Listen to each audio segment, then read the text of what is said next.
소망 하나 없는데 우리 약함을 동정하는 이 보이지 않으시네. 어둠은 갈라지고 주빛이 내리네. 빛으로 생명 되신 예수 소망을 이루셨네.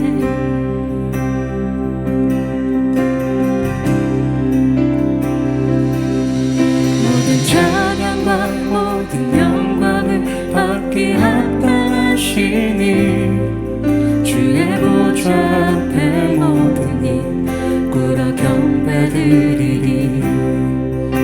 온 하늘과 숨쉬는 모든 생명들아 소리쳐 아름답고 위대하신 주 우리 주를 찬양해.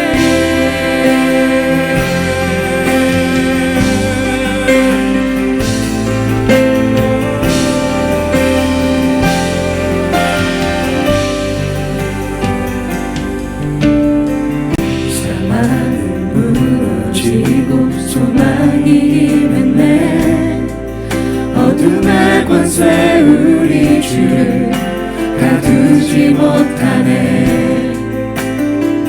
주의 희생으로 우리들은 살아나 영원히 아버지 집에서 우리 찬양하겠네.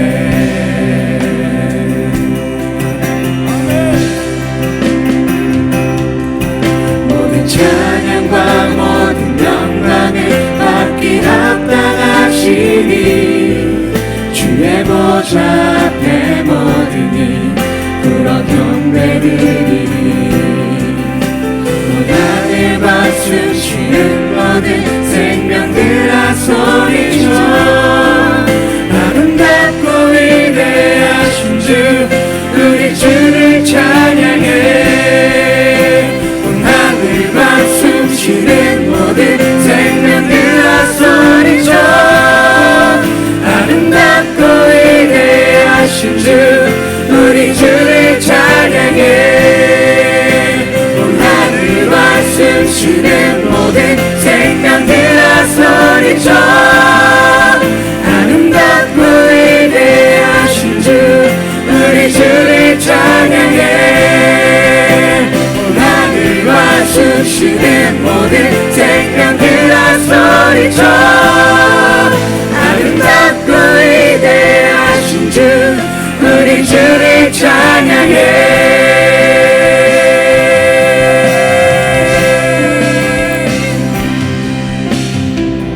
그때의 우리는 주 얼굴을 보리니 우리 눈에 맺힌 눈물 그가 닦아주시리. 아멘. 아멘. 아멘.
숨쉬는 모든 생명들아 소리쳐 아름답고 위대하신 주 우리 주를 찬양해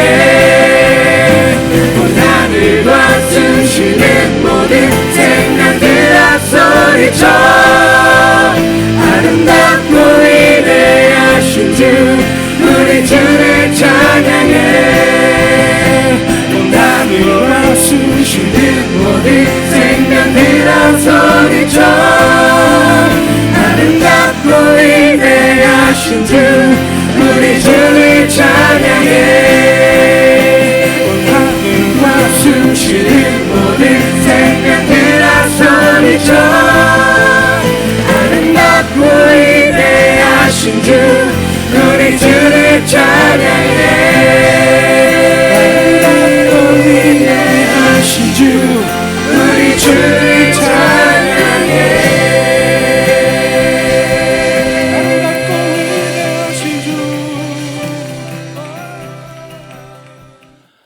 나에게는 대언자가 있다. 나에게는 대언자가 있다. 한번 해봅시다. 나에게는 대언자가 있다. 네, 그에 대한 말씀 좀 나누겠습니다. 요한일서 2장 1절 2절입니다. 같이 읽겠습니다. 나의 자녀들아 내가 이것을 너희에게 쓰면 너희로 죄를 범하지 않게 하려 함이라. 만일 누가 죄를 범하여도 아버지 앞에서 우리에게 대언자가 있으니 곧 의로우신 예수 그리스도시라. 그는 우리 죄를 위한 화목제물이니 우리만 위할 뿐 아니요 온 세상의 죄를 위하심이라. 아멘.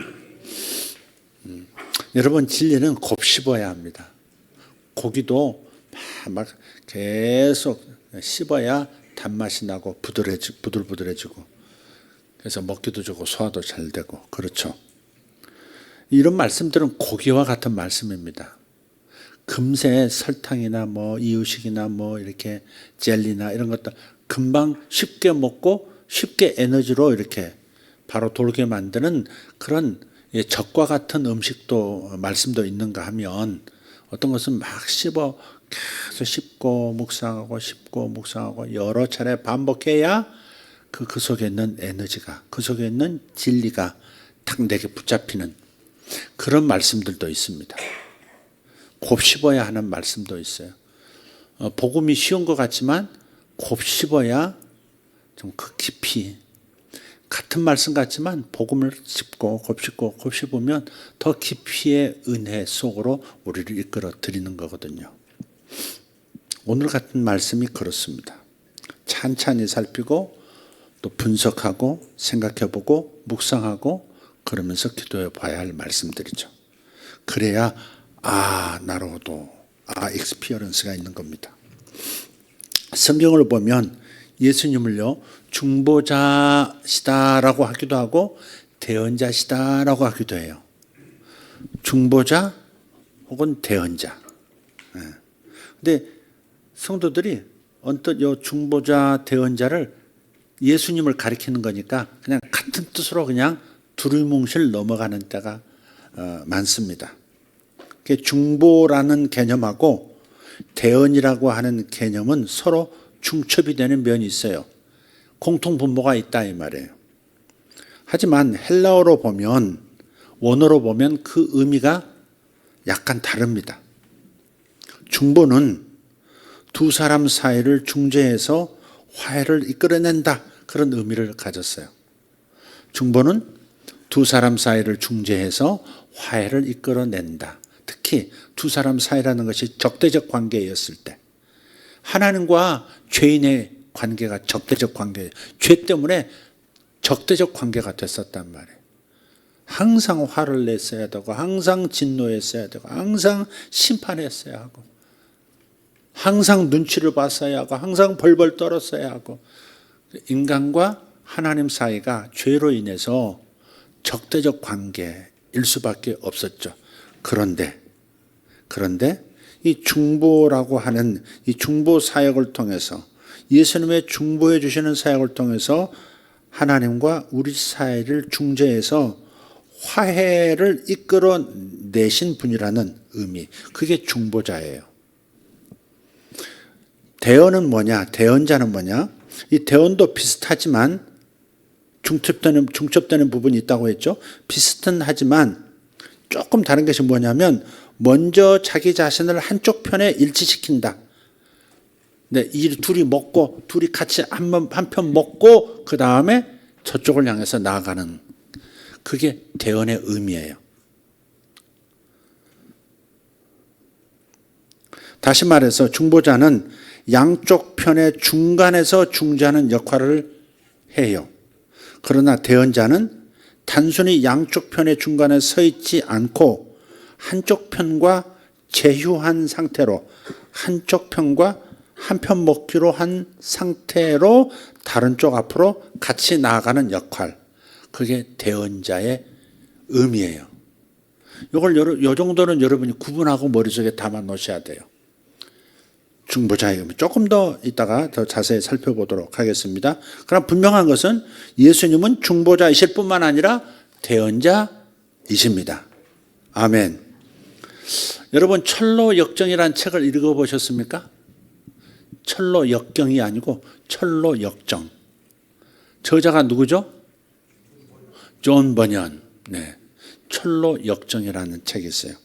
아주 이렇게 아이들이 읽을 수 있도록 된 책도 있고 어른들이 원본 그대로 이렇게 번역해서 나온 책들도 있어요. 한번 읽어보시면 그 이미지들 하나하나가 성경의 진리를 이렇게 떠오르게 만들어주는 정말 좋은 그 교과서 같은 책.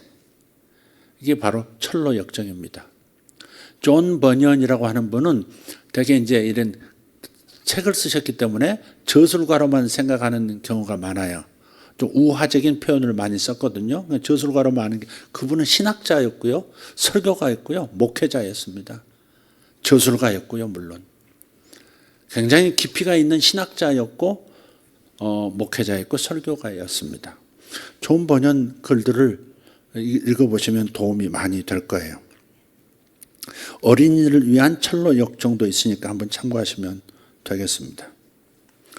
근데 이 철로 역정을 쓴 존 버년이 그리스도께서 하늘에서 중보 기도를 드리고 계신다라고 하는 그 교리를 가르치는 히브리서 7장 25절을 가지고 책을 썼어요. 히브리서 7장 25절. 중보 기도를 드리시는 우리 예수님에 관한 책이에요. 그런데 거기서 멈추지 않고 그리스도께서 하늘에서 대언자 역할도 감당하고 계신다라는 교리를 가르치는 요한일서 2장 1절에 관한 책도 썼습니다.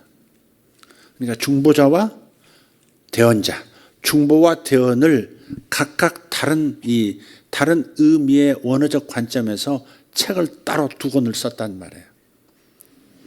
그러니까 정확한 분이죠, 이분이. 요한일서 2장 1절, 2절까지 읽지 말고 1절만 한번 읽어보겠습니다. 나의 자녀들아, 내가 이것을 너희에게 쓰면 너희로 죄를 범하지 않게 하려 함이라. 만일 누가 죄를 범하여도 아버지 앞에서 우리에게 대언자가 있으니 곧 의로우신 예수 그리스도시라. 아멘. 은혜에 관한 신약 성경의 가르침은요, 도덕적인 문제에 무관심하지 않습니다. 다 용서 받았으니까 도덕적인 문제, 죄의 문제 신경 안 써도 돼. 그게 신약 성경의 은혜를 다루는 관점은 아니에요. 오히려 복음은요, 죄를 버리라고 요구합니다. 죄 용서함을 받았으니 죄 가운데 더 이상 살지 말라. 그게 복음의 요구예요. 요한 장로, 요한일서를 쓴 요한 사도를 요한 장로라고도 해요. 요한 장로는 그가 편지를 쓴 목적을 뭐라고 해요? 수신자들로 하여금 죄를 범하지 않게 하기 위해서라고 분명히 밝혔어요. 내가 너희에게 이것을 쓰면 너희로 죄를 범하지 않게 하려 함이라 그랬단 말이에요. 그런데 오직 죄를 범하지 않게 하려도 권고하는 것뿐이라면 우리는 절망할 수밖에 없어요. 우리에게는 권고만이 아닌 해방이 필요하거든요. 하지 말라고만 말하는 것이 아니라 해방이 필요하다고요. 우리는 왕이신 그리스도만이 아니라 친구이신 그리스도가 필요합니다. 우리를 다스리실 뿐 아니라 우리 곁에 계셔 주시는 그런 분을 필요로 합니다. 우리는 그런 분을 오늘 본문 하반부에서 발견할 수 있습니다. 1절 하반부, 만일 누가 죄를 범하여도 아버지 앞에서 우리에게 대언자가 있으니 곧 의로우신 예수 그리스도시라. 죄를 범하지 않게 하려고 이 편지를 썼다라고 말하면서도, 그러나 실상은 예수 믿고 구원받았음에도 불구하고 죄 사함을 받은 사람임에도 불구하고 여전히 우리는 실수할 수 있고 또 심각한 죄를 짓기도 한다는 겁니다. 그래서 만일 누가 죄를 범하여도, 죄를 범해서는 안 된다, 죄를 짓지 않게 하려고 내가 이 글을 쓰는 거다 라고만 하고 끝나지 않고, 만약 너희들이 죄를 범했어도 그 다음에 해결책이 있다는 거예요. 아버지 앞에서 우리에게 대언자가 있으시다. 누구냐? 의로우신 예수 그리스도시다. 그런 거예요. 대언자의 원어는 파라클레토스입니다. 파라클레토스. 네. 신약 성경에서 5번 사용이 돼요. 요한복음 14장에서 16절을 뭐라 그러냐면 다락방 담화라고 해요. 예수님께서 마지막으로 이 성찬식과 함께 설교하신 거예요. 그 마가 다락방에서 하셨기 때문에 다락방 담화라고 신학적으로 표현을 해요. 그 다락방 담화에서 4차례 쓰시고요. 나중에 또 한 번 이 성령이 나중에 오셔서 우리를 곁에서 돕는 분이시다라는 의미에서 한 번 또 사용을 하게 돼요. 이 대언자라고 하는 이 단어는요, 한 단어로 온전히 포착하기가 어려워요. 한 단어로만 파라클레토스를 다 표현하기가 어려운 단어가 이 파라클레토스예요. 이 파라클레토스는 대언자도 있지만 돕는 자, 헬퍼의 뜻도 있고요. 변호자, 카운셀러죠. 변호자도 될 수 있고요. 위로자도 되고요. 친구도 돼요. 다양하게 사용합니다. 근데 공통점이 있어요. 한마디로 다른 사람을 대신해서 나서는 사람, 이런 의미가 있어요. 그죠? 변호사도 다른 사람을 대신해서 나서주는 사람이죠. 위로자도, 친구도, 돕는 자도, 대언자도 마찬가지. 다른 사람을 대신해서 나서주는 사람, 나서주는 존재, 그게 파라클레토스입니다. 근데 이 파라클레토스의 가장 가까운 의미가 대언자라고 말씀을 드렸어요. 요한 1서 오늘 본문 2장 2절에서는 예수님을 뭐라고 또 표현해요?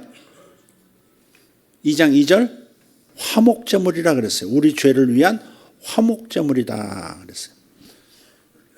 화목 그러니까 뭐 불로 떼나 그런 의미가 아니라 그야말로 화목하는 겁니다.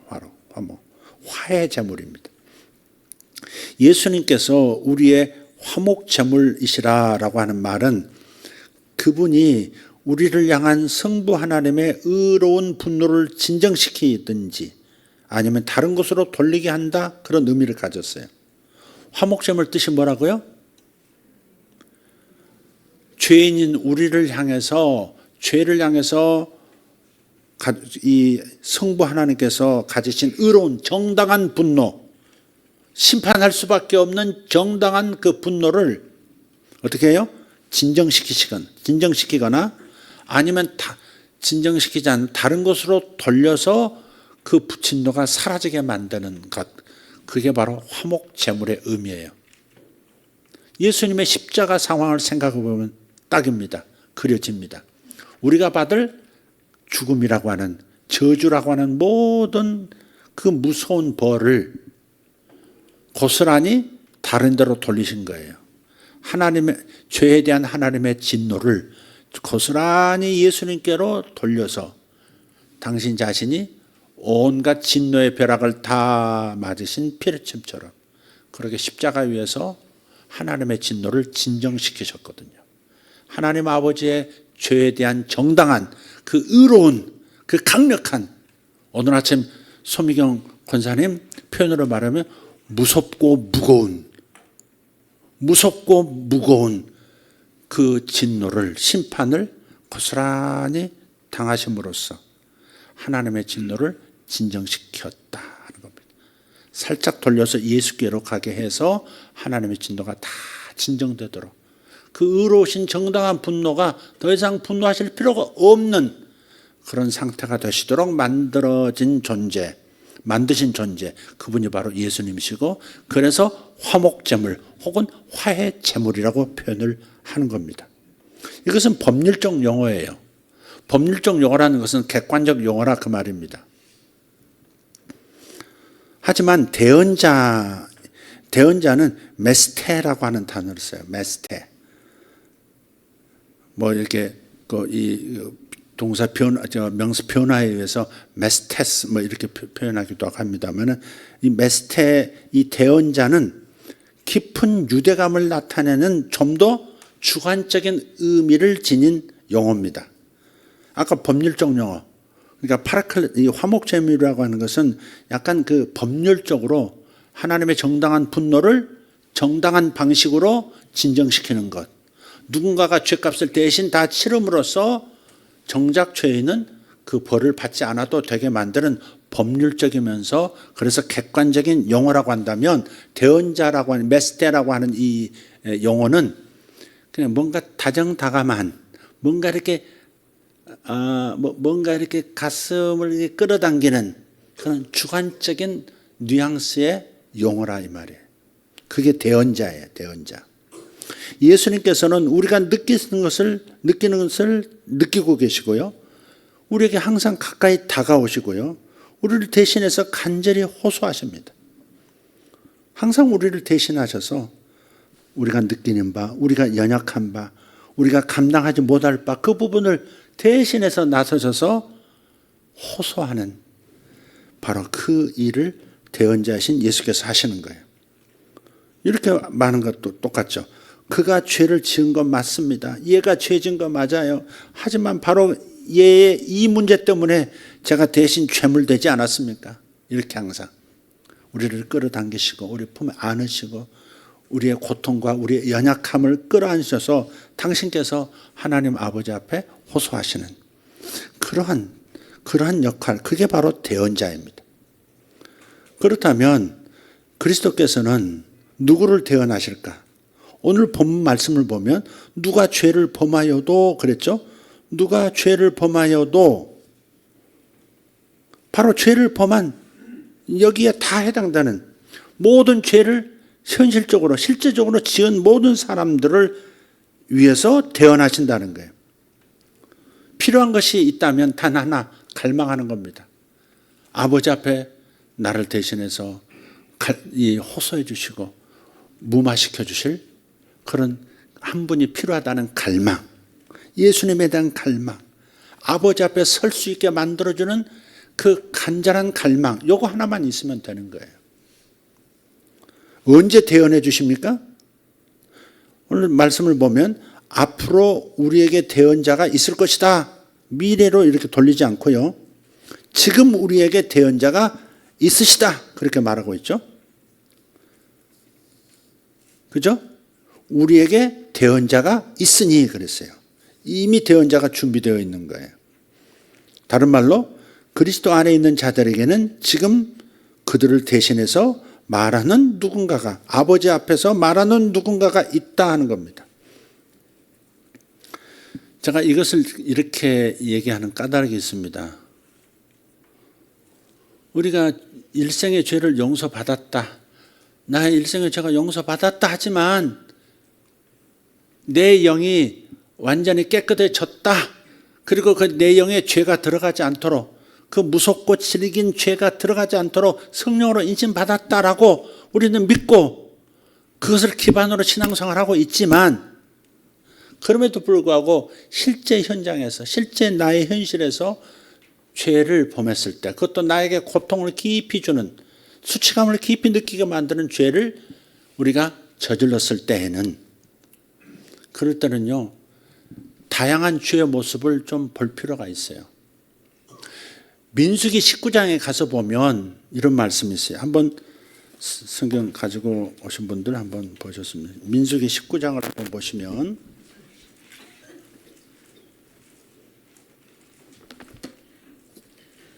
신약 성경에서 민수기 찾고 있으면 회개하셔야 합니다. 민수기 19장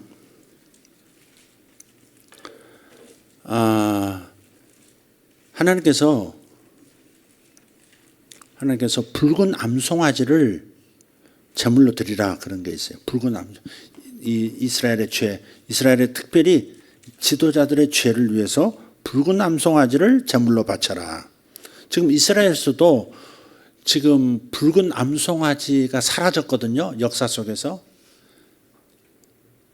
그 색깔이 빨간, 그렇다고 우리가 봤을 때 새빨간 그런 소는 아니지만 노란 황소도 아니고요. 붉은 소예요. 붉은 소가 특히 붉은 암소가 다 사라졌어요. 그래서 그 붉은 암소가 출현하도록 오만 가지 애를 이스라엘 사람과 뭐 미국에 있는 유대인들이 계속 유전학적으로 계속 찾아내면서 그걸 개발했어요. 드디어 붉은 암소가 지금 2마리가 지금 만들어졌어요. 그것이 출현하면 이스라엘 예루살렘에서 성전에서 제사를 드린다는 거예요. 그것이 하나님 앞에서 속죄를 받고 그로 인해서 이스라엘이 다시 강대국이 되고 이스라엘이 하나님의 선민으로서 세계의 위상을 드러낸다. 뭐 그런 믿음이 있어요. 그래서 붉은 암송아지를 개발해내기 위해서 굉장히 오랫동안 애를 썼습니다. 그런데 드디어 작년에 붉은 암송아지 2마리가 이제 만들어졌어요. 만들어졌다는 표현이 맞죠. 그래서 그것을 제사를 예루살렘 성전에 드리려고 하다 보니까 굉장히 정통 유대인들은 굉장히 민감해져 있습니다. 근데 거기 이슬람 뭐라 그러나요? 무슨 황금돔이 세워져 있잖아요. 이스라엘의 성전이 아니라 옛날에 그 오스만 투르크 이렇게 과정 속에서 이슬람 성전이 세워져 버렸다고요. 그래가지고 그걸 부실 수도 없고 부치자니 세계대전이 일어날 것 같고 이러지도 저러지도 못해서 제3성전을 딴 데다 세워가지고 거기서 붉은 암송아지 드리겠다. 그런 얘기도 있는데 하나님 허용하지 않으실 겁니다. 예수님 그림자 말고 실체가 드러났는데 왜 그림자를 가지고 붙들고 있느냐고. 주님은요, 예수님, 진짜 성전인 예수님을 놓칠까봐 실제 수천 년 동안 사용했던 그리고 인정하셨던 예루살렘의 돌로 지은 성전도 다 제거해 버리셨습니다.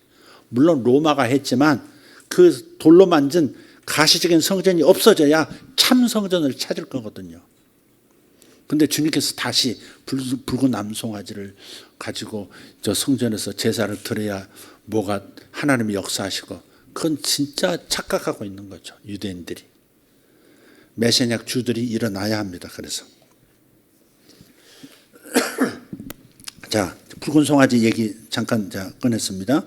이걸로요 제사를 드리고요 그 피로 속죄를 다 받습니다. 쭉 읽어보시면. 그런데 번제단에서 붉은 암송아지를 불로 태워서 거기서 나오는 재를 버리지 말라는 거예요. 붉은 암송아지의 재를 따로 모아서 정결한 물에 섞어서 사용하라는 겁니다. 붉은 암송아지를 잡아서 피를 흘리고 속죄 제사를 이미 이루었는데 그 재는 또 무엇 때문에 필요한가 싶기도 해요. 하나님의 빈틈 없으신 속죄를 통한 인간의 자유, 이것을 위해서 다양한 각도에서 사용하시는 거예요. 그래서 그 재를 모아다가 어디다 쓰냐면 제사장들이 범죄했을 때 제사장들이 부지 중에 죽은 시체를 만졌다든지 죽은 동물의 사체를 만졌다든지 그랬을 때 부정해지는 거거든요. 그랬을 때 그 붉은 암송아지의 잿물을 가지고 우슬초에 적셔서, 우슬초라고 하는 식물이 있어요. 적셔서 이렇게 탁탁 이렇게 뿌려주는 거예요. 그러면 정결하게 되는 그런 법을 세우셨었던 거죠.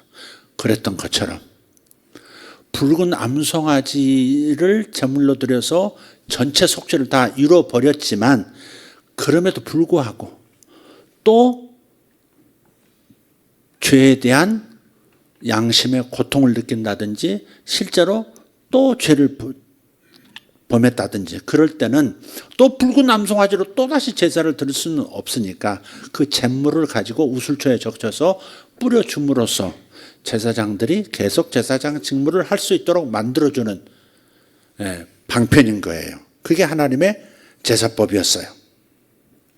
마찬가지로 주님께서 십자가에서 예수 믿는 모든 사람들의 죄를 이미 다 용서하셨음에도 불구하고 그 구원받은 자녀임에도 불구하고 우리가 죄를 범했을 때 거기서 하나님 앞에서 내가 설 수 없다라는, 물론 머리로는 의로워진 의인이야, 내 영은 깨끗해 다 하지만 또 마음의 압박을 느끼거든요. 죄를 지을 때 괴롭지 않으세요?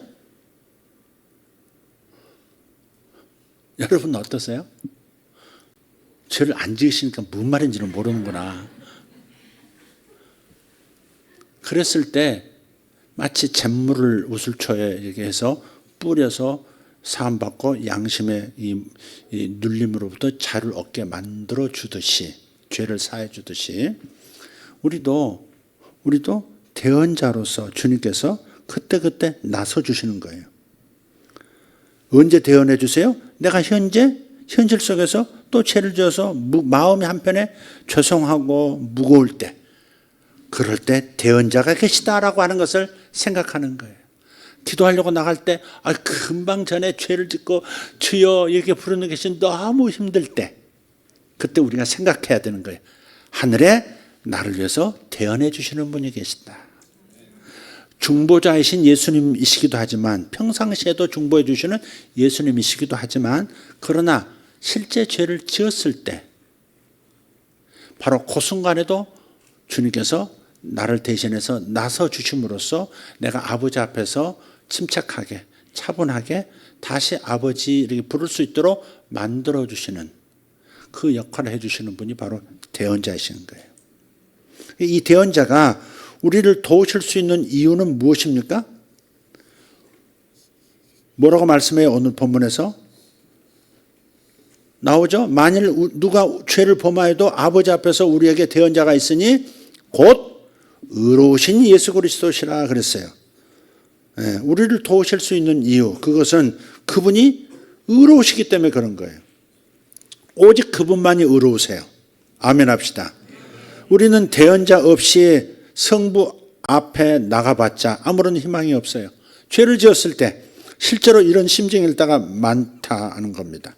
그런데 모든 면에서 의로우신 분께서 나의 편이시기 때문에, 나를 대신하시기 때문에 우리는 담대하게 성부 아버지 하나님 앞에 나갈 수가 있다는 겁니다. 히브리서 7장 25절과 요한일서 2장 1절의 차이를 조금 더 살펴보겠습니다. 아까 존 버년이 히브리서 7장 25절에 가르치는 교리를 가지고 책을 하나 썼고, 또 요한일서 2장 1절을 가지고 또 책을 한 권 따로 썼다고 말씀드렸죠. 자, 이거 차이가 뭔지, 그리스도의 중보와 그리스도의 대언의 차이를 마지막으로 한번 살펴보고 정리하도록 하겠습니다. 히브리서 7장 25절은 뭐라 그러냐면, 그리스도께서 항상 살아계셔서 우리를 위해 중보 기도를 들으신다라고 말씀을 하고 있어요. 한번 읽어볼까요? 그러므로 자기를 힘입어 하나님께 나아가는 자들을 온전히 구원하실 수 있으니 이는 그가 항상 살아계셔서 그들을 위하여 간구하심이라. 중보기도 하고 계신다 그 말이에요. 항상 중보기도 하고 계신다. 항상 살아계셔, 항상 중보자로서 항상 우리를 위해서 기도해 주십니다. 항상 기도해 주시는 분이 어디 있을까 세상에? 우리도 누구를 위해서 기도를 해줘요. 그죠? 중보기도 하시죠. 우리는 품앗이 하듯이 누가 무슨 일 있으면 다 같이 기도해주고, 해결되면 같이 박수 쳐주고, 어느 날 또 잘 나가던 내가 또 어깨가 축 처질 때가 있으면 다른 사람이 또 나를 위해서 중보기도해주고, 기도 품앗이, 중보기도 품앗이. 그래서 그때그때 우리가 중보기도 할 때가 있고 해야 하지만, 우리 주님께서는 항상 우리가 깨어있을 때나 잠들었을 때나, 선선한 가을이나 따뜻한 봄이나 추운 겨울이나 상관없이 항상 우리를 위해서 중보기도 하고 계신다. 아멘. 아멘. 네. 그런데 요한일서 2장 1절은 누가 죄를 범하여도 아버지 앞에서 우리에게 대언자가 있다 이렇게 말씀을 하고 있어요. 차이를 아시겠습니까? 차이가 보이십니까? 예, 중보는 그리스도께서 항상 하시는 일이고 중보기도는 항상 하시는 일이고 대언은 필요할 때만 하시는 일인 거예요. 그리스도의 중보는 우리의 일반적인 부패함 때문에 이루어지는 역사고 그리스도의 대언은 우리의 특정한 죄 때문에 이루어지는 겁니다. 그리스도의 중보는 단지 부패한 상태, 죄를 짓진 않았지만 아직은 몸과 마음, 이 육신이라는 것이 아직 부패한 상태이기 때문에 영은 완전히 구원되어서 완결해졌지만 그러나 마음과 몸은 여전히 이 세상 속에 살면서 죄가 들락날락할 수 있는 부패한 상태이기 때문에 이 부패한 상태가 죄로 급진적으로 넘어가지 않도록 항상 중보기도를 해주시는 거예요. 저런 유혹에 넘어가지 않게 해주십시오. 사탄이 지금 저 퇴근하는 저 아무개 집사의 앞에다가 꽃뱀 하나 탁 대기시켜 놓고 그렇게 사단이 역사하려고 하는데 주여 주님 아버지여 그를 중보합니다. 그가 이 유혹에서 피해갈 수 있도록 항상 피해갈 수 있도록 역사하여 주시옵소서. 항상 기도하신다. 네. 오동춘 집사만 지켜주시는 것이 아니라 김보갑도 지켜주시옵소서. 뭐 이렇게 기도를 항상 하고 계시네요. 잘해요. 그러는 거예요. 근데 그리스도의 대언자의 역할은 우리가 특정한 죄가 발생했을 때 꽃뱀하고 가서 노래방 가서 노래 불렀을 때 그때 이제 필요한 게 대언자가 이제 필요한 거죠, 이게.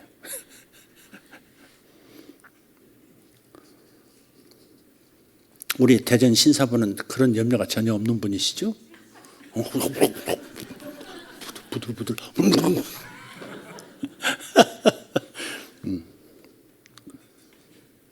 그래서 우리가 이 그리스도의 두 측면을 보셔야 돼.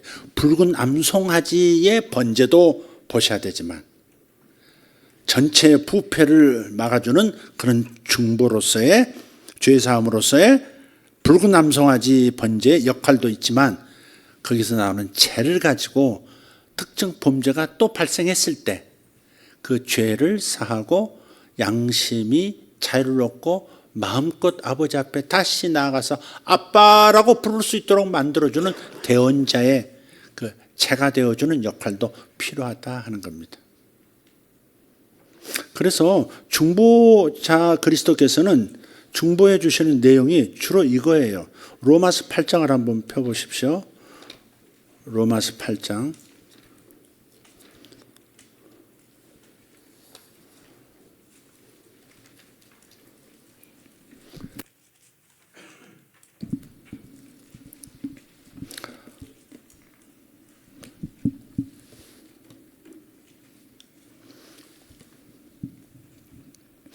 로마서 8장 28절 우리가 알거니와 하나님을 사랑하는 자 곧 그의 뜻대로 부르심을 입은 자들에게는 모든 것이 합력하여 선을 이루느니라.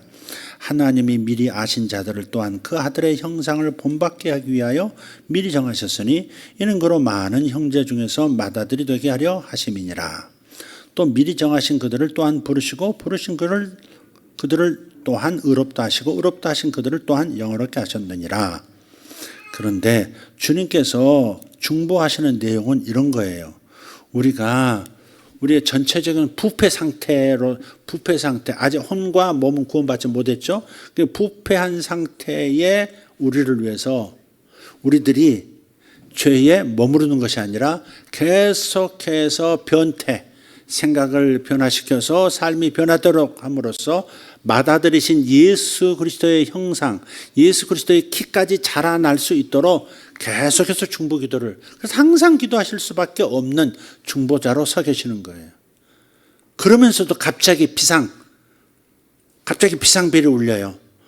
사랑하는 아무개, 내가 기도했던 아무개가 지금 죄를 지었다. 지금 죄를 지어서 지금 그냥 꽁이 그냥 낙엽 사이로 대가리를 쳐박고 나 못 보겠지 하듯이 그렇게 있는 상태, 죄에 눌려있는 상태에 아무 개가 발견된다. 그러면 주님께서 내 편에 서서 나와 함께 하시고 나를 대신해서 아버지 앞에서 바로 그 죄 때문에 제가 화목제물 되지 않았습니까? 라고 나서신다 이 말이죠. 그래서 우리가 예수 믿고 이미 진리, 복음의 진리로 무장해서 항상 죄가 있어도 이렇게 금방 다스릴 수 있는 사람이 있는가 하면 그냥 또 죄를 졌네 하고서는 눌려버린 사람이 있어요. 그냥 죄를 극복하고 그 다음 단계로 더 오히려 더 주님을 향한 열심으로 뛰어나가야 될 텐데 그 탁 걸려가지고 그 아래서 그냥 꼬꾸라져 버리는 사람들, 이런 사람들이 있을 수 있어요. 죄책감이 계속 누적되고 처리하지를 못하고 이런 사람들, 그럴 때는 대언자신 주님을 생각하셔야 합니다. 대언자신 주님을 생각해내서 주님, 제가 갈망합니다. 다시 아버지 앞에 담대히 설 수 있도록, 내가 다시 진정되고 차분해질 수 있도록, 그래 아버지 앞에 설 수 있도록 주님 대언해 주심을 감사합니다 하면서 대언자이신 예수님을 찬양하며 나아가야 하는 겁니다. 그럴 때 내 무거움이 벗겨져 나가는 거예요.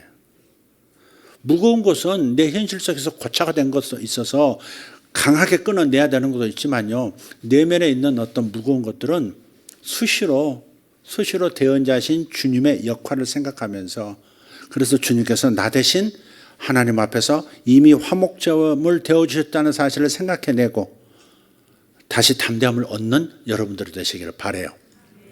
히브리서 10장에 가서 보면 믿는 너희들이 도착한 곳이 있는데 거기는 하늘의 천만 천사와 시온산과 새 예루살렘과 쭉 나오다가 그 다음에 하나님과 그리고 예수 그리스도와 및 아벨의 피보다 나은 것을 말하는 뿌린 핀이라 그런 말씀이 있어요.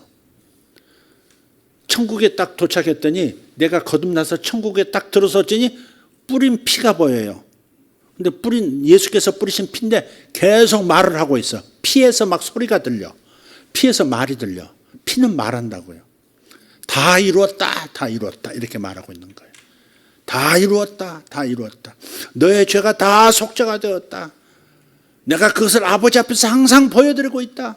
네가 죄를 지었어도 내가 뿌린 피를 가지고 아버지 앞에서도 호소하고 있고 너 자신에게도 이제는 용기를 내라. 다시 일어서라. 다시 한번 해봐라. 다시 리셋. 이렇게 말씀해 주시는 뿌린 피가 있다는 거예요. 아벨의 피는요, 복수를 원하는 호소였어요. 내가 억울하게 죽었습니다. 형한테 뒤통수 맞아 죽었습니다. 억울합니다. 보복해 주세요. 보복해 주세요. 눈을 못 깎겠습니다. 죽었어도 내가 막 분합니다. 막 피가 호소해. 고발하고 비난하고 정죄하고 복수를 요구하는 말하는 피예요. 실제로 피가 말한다고 하셨어요. 창세기 4장. 땅에서 내 아우의 피가 내게 호소하느니라 그랬단 말이에요. 근데 예수님의 피의 호소는 뭐냐면 복수를 위한 호소가 아니에요.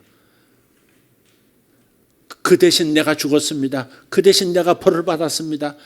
그 집사 대신 내가 죽었습니다. 그 집사 대신 내가 피 흘렸습니다. 그 집사 대신 내가, 그 권사 대신 내가 저주를 받았습니다. 라고 계속해서 우리를 용서하시고 자유를 얻으라고 말씀하시는 피의 소리가 있단 말이에요. 여러분, 그런 피의 소리를, 대언자의 피의 소리를 들으실 수 있어야 돼요.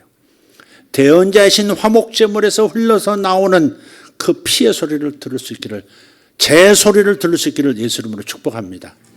할렐루야. 자, 오늘은 특별히 성경에 나오는 중보와 대언, 중보자와 대언자의 차이를 좀 살펴보고 주님의 빈틈없으신 이중 삼중으로 우리를 자유케 만들어 주시려고 만들어 놓으신 중첩된 하나님의 복음의 은혜에 대해서 말씀을 나눴습니다. 자, 기도하도록 하겠습니다. 자, 다시 상기시켜 드립니다. 다시 상기시켜 드립니다. 여러분 마음에 정죄감이 있으면 좋은 소식이 오는 것을 기대할 수가 없습니다. 하나님이 안 주신다가 아니라 기대감이 없어져요. 내가 이렇게 부족한데, 내가 이렇게 실수하는데, 내가 이렇게 죄를 짓는데, 내가 이렇게 허접한데 좋은 소식이 내게 오겠어? 이런 거. 내가 이렇게 노력해도 안 되고 저렇게 노력해도 안 되고 이리 돼도 안 되고 저리 돼도 안 되고 아무리 몸부림해도 안 됐었는데 이번 거 될까 하는 의심이 여러분 마음속에 있을 수 있어요. 그래서 주님은 우리가 양심의 정죄를 받지 않도록 그렇게 배려하시는 거예요. 여러분을 위해서 여러분이 죄 가운데 들어가지 않도록 중보기도 해주고 계세요. 그래도 못된 인간의 아직 타락한 부패한 인간의 상태가 또 죄를 실제로 짓게도 만들어요. 그러면 눌린다고요. 마음에 죄책감이 있어요. 수치감이 있어요. 부끄러움이 있어요. 그러다 보면 자격지심이 생겨요. 그리고 하나님께서 내 기도에 응답하실 것이다, 나에게 좋은 것을 주실 것이다 하는 기대감이 상대적으로 소멸돼요. 그래서 여러분 대언자를 붙드시기를 바라는 거예요. 중보자를 감사하시고 대언자 되어주신 주님을 찰싹, 죄를 지었을 때는 대언자가 계시다, 이렇게 나에게서는 아버지 앞에 내 대신 말씀해 주시는 대언자가 계시다, 내 죄값을 이미 청산하시고 그의 죄값은 처리되었습니다라고 바로바로 말씀해 주시는 대언자가 나에게 있으시다. 할렐루야. 이렇게 선포함으로써 정죄감에서 벗어나고 눌림에서 벗어나시라 이 말이에요. 그러면 오늘 아침에 선포했던 잠언 16장 30절의 말씀, 눈이 밝아져 보이게 하시고 눈이 밝아져 마음에 기쁨이 생기게 해주시고 좋은 기별을 주셔서 뼈까지 윤택해지게 하는 복이 나타난다. 이 말씀을 이 걸러냄 없이 다 그대로 믿어지는 역사가 있을 거예요. 여러분 기대합니다. 저는 기대하고 있습니다. 여러분에게 좋은 기별이 도착했다는 소식을 제가 듣고 싶습니다. 좋은 기별이 여러분에게 있을 때, 좋은 소식이 있을 때 혼자만 기뻐하지 마시고 가족끼리만 즐거워하지 마시고 꼭 저에게 말씀해 주시길 바랍니다. 제가 뭐 떡볶이를 사달라, 라면 사달라 절대 그러지 않겠습니다. 여러분 마음이 좋아가지고 목사님 제가 짜장면 한 거 사야 되겠습니다. 아무래도 너무 좋은 일 생겼습니다. 그러면 뭐 that's okay, 뭐 좋아요. 받겠습니다. 옆에 분에게 인사합시다. 좋은 기별 오시기를 바랍니다. 이렇게 말하십시오. 좋은 기별이 오고 있습니다. 좋은 기별이 오고 있습니다. 좋은 기별이 오고 있습니다. 좋은 기별이 오고 있습니다. 할렐루야. 아멘. 우리 아버지 하나님은 우리가 이렇게 항상 기대해도 좋을 그런 분이세요. 우리를 그렇게 사랑하시고요, 또 그 사랑을 표현할 능력도 충분하시거든요. 우주를 동원해서 여러분을 도우실 것이고 좋은 기별이 오도록 만들어 주실 겁니다. 오늘 낮에도 어떤 집사님 만났어요. 제 방에서 만나서 와, 그거 대박이다, 그거 되면 진짜 대박인데, 와, 근데 그분에게 정말 대박이에요. 최선을 다해서 하는 건데 그것이 그 기업과의 그게 제휴가 이루어지면 굉장한 이익과 미래가 보장되는 그런 축복이 따를 거예요. 그래서 좋은 기별이 지금 징조가 보입니다. 징조가 보입니다. 징조가 보인다. 징조가 보인다. 옆에 분에게 다시 말씀하세요. 징조가 보입니다. 말로 하세요. 말로. 뻣뻣하지 말고 제발. 뻣뻣하기는.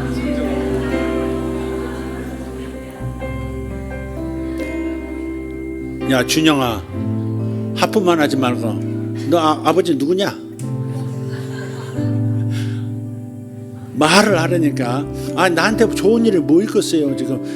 지금 학생이라 뭐 연애를 제대로 할 수 있겠어요. 뭐 직장이 갑자기 나타나겠어요. 뭐 하겠어요. 그러지 말고 좋은 기별이 옵니다.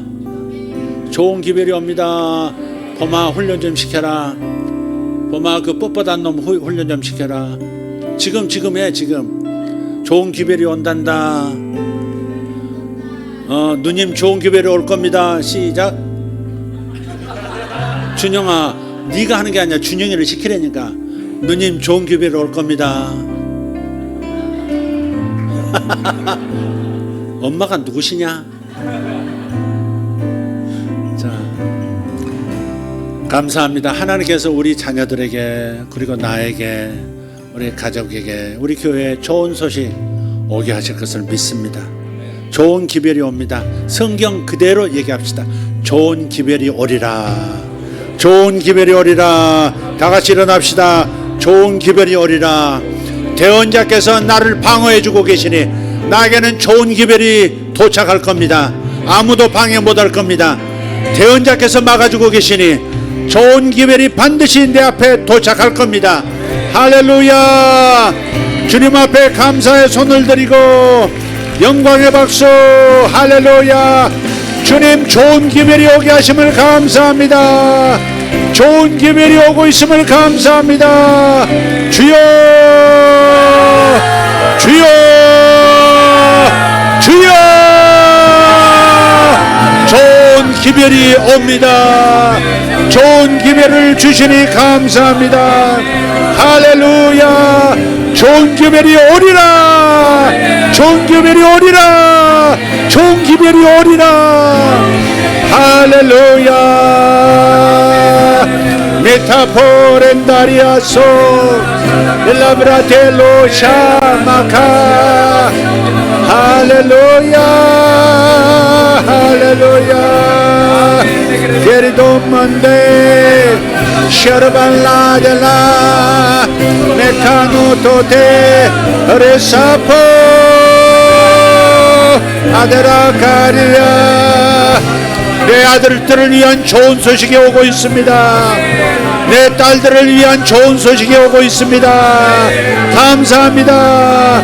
좋은 기별이 올 줄 믿습니다. 좋은 기별이 속히 올 줄 믿습니다. 성도들에게 좋은 기별 올 줄 믿습니다. 아버지여 감사합니다. 아버지여 감사합니다. 나의 죄를 다 사시고 나에게 자유를 주신 주님, 온갖 좋은 것들이 오고 있음을 감사합니다. 하늘에서 내려오는 신령한 복들 다 나에게 도착하고 있습니다. 앞서가니 뒤서가니 오고 있음을 감사합니다. 모르카리아 소르벨라티오르가스. 앞서가니 뒤서가니 소식들이 오리라. 모카리도 파르도. 할렐루야. 할렐루야.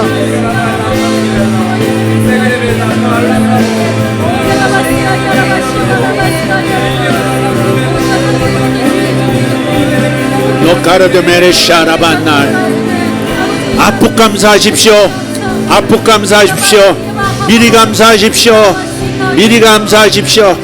아프 감사. 할렐루야. 뒷북 감사 말고 아프 감사하십시오. 미리 감사하십시오. 하나님 나라에서 이루어진 일 나의 현실에 나타나게 하심을 믿습니다. 감사합니다. 좋은 일은 혼자 오지 않습니다. 함께 옵니다. 좋은 일은 함께 오리라. 좋은 일은 혼자 오지 않는다. 아멘. 고르발라티올로 사르발라티엄 망갈레티 베레코스. 축복의 비 내리게 내리네. 축복의 비 내리네 내리네 내리네. 축복의 비 내리네. 할렐루야. 축복의 비 내리네 내리네 내리네. 축복의 비가 내리네 내리네 내리네. 아버지 그 아들에게 내리게 내리게 내리게 하심을 감사합니다. 그 아들에게도 내리게 내리게 내리게 하심을 감사합니다. 그 딸에게도 내리게 내리게 내리게 하심을 감사합니다. 아버지 그 아들들에게도 내리게 내리게 내리게 성령이 내리게 내리게 내리게 축복의 비가 내리게 내리게 내리게 하심을 감사합니다. 축복의 비가 내리네 내리네 내리네. 오르발라디올로코 마레테벨라슈라바이 인더그라딜로 데레핀나코르 산도르 테베르카 방언으로 마음껏 소리쳐 기도하십시오. Cordola pelosa la tiarabas, la cola tocola topoloda la sia la barati. Amen, amen, amen. Colo Dario sorovallatio macarido mescio la valente per camanse. Imanda pelosa pratettoros passa la tiarabanchor canse. Hallelujah, hallelujah. Gordan la gioroscosa la tiarabassia rabas. Oh la tiarabassia la bardomenna caridognordas. 예산노 중보자이신 주님을 찬양합니다. 나를 위해 중보기도 하시는 주님을 찬양하고 찬양합니다.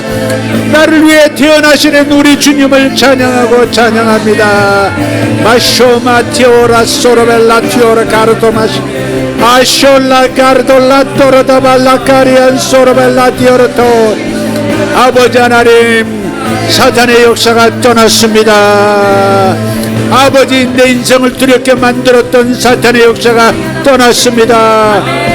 하나님이 보여주십니다. 사탄의 가로막는 사탄의 역사가 떠났습니다.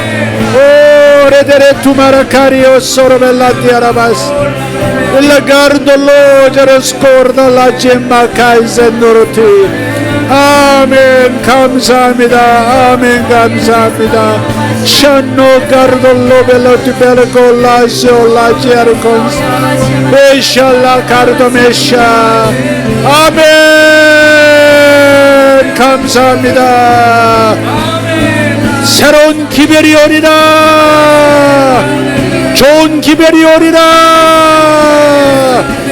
좋은 기별이 온다. 감사합니다. 감사합니다. 위대하신 하나님, 당신의 사랑을, 당신의 보여주시는 샬롬을 감사합니다. 아멘, 아멘, 아멘. 감사합니다.